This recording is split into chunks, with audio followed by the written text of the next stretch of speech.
$50 million. Say that number aloud. That isn't the total value of a mid-tier free agent contract. That's the annual rumored salary the New York Mets dangled in front of Kyle Tucker.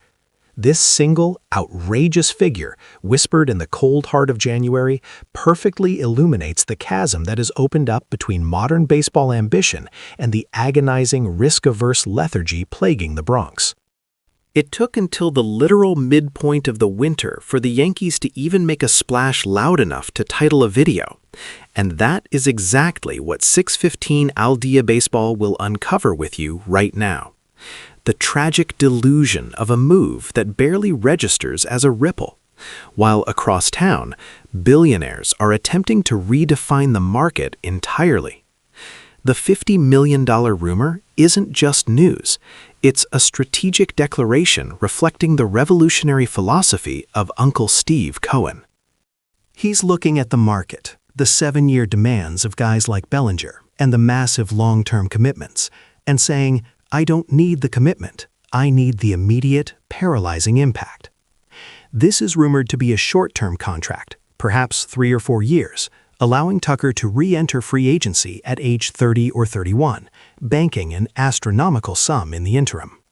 We can hear the voice of a rival executive, perhaps a fictional GM we'll call Mr. Mendoza, who handles the payrolls. 5 years, $250 million? That AAV is market manipulation. But the Mets see it as arbitrage. They're betting on inflation, thinking if they get 3 years of peak Kyle Tucker, an MVP runner-up with a 145 WRC+ and elite defense, they've won the short game, forcing the player back to the table when the salary cap, or lack thereof, has exploded and money is even cheaper. This strategy is a masterstroke of timing, instantly solidifying a Mets outfield that could feature Tucker in right, Juan Soto in left, and a strong center fielder, a terrifying alignment built for immediate postseason shockwaves.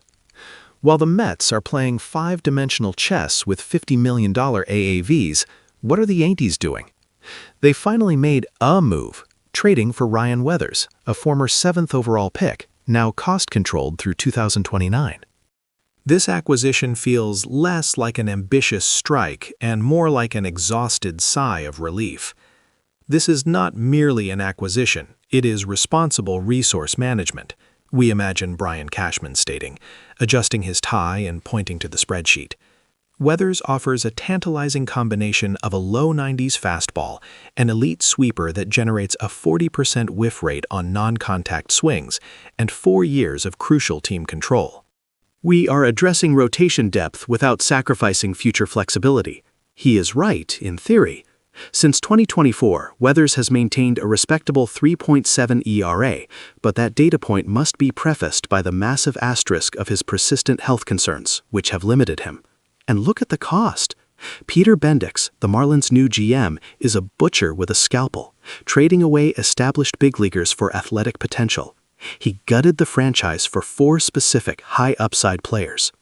The centerpieces are Dylan Lewis, an outfielder who put up 22 home runs and 26 stolen bases with a high 10% walk rate, and Brennan Jones, an outfielder with an incredible 51 stolen bases and a better defensive profile, even if his bat is considered less polished.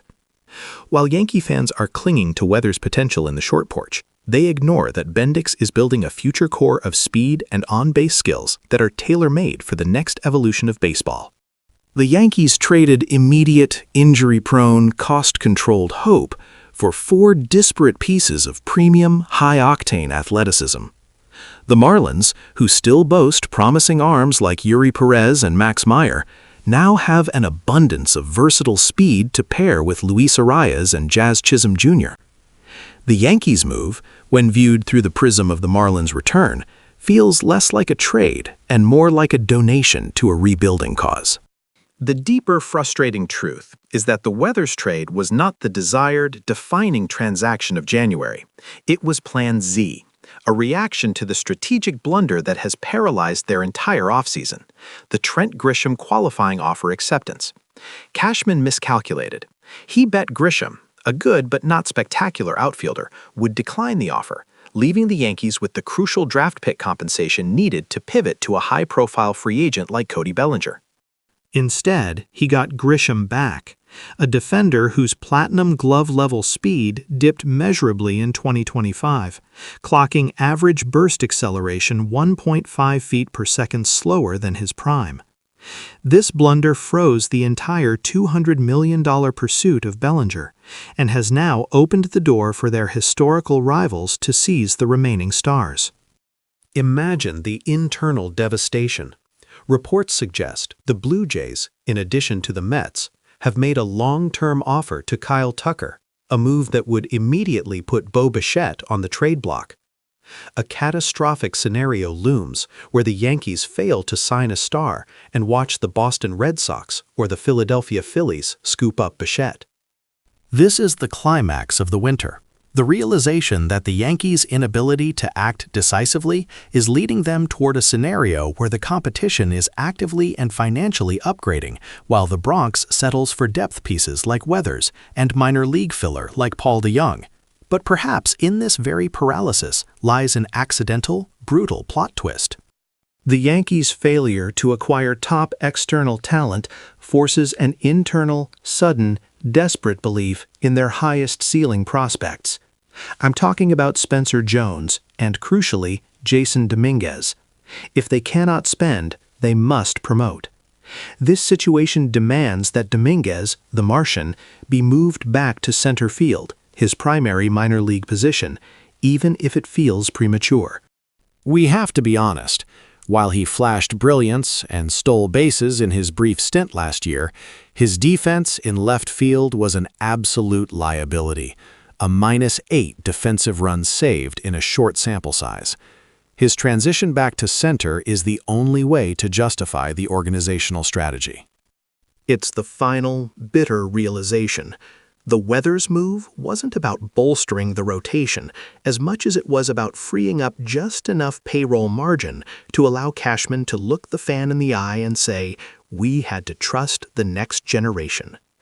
The $50 million Kyle Tucker whisper wasn't just a rumor, it was a siren call, signaling the arrival of a baseball economy where caution is punished and aggressive, short-term spending is rewarded. The Yankees, clinging to Ryan Weathers and the hope of prospect evolution, are looking backward, while the Mets are trying to buy the future, 3 years at a time. The game has changed, and the Bronx seems paralyzed in the glare of the new money. Do you believe the Yankees are right to stand pat and trust players like Dominguez and Jones, or has the Mets' aggressive $50 million approach proven that the Yankees' cautious strategy is now fatally obsolete? Let me know your thoughts in the comments, and be sure to like this video, share it with your fellow fans, and subscribe to 615 Al Día Baseball for the deepest baseball analysis every single day.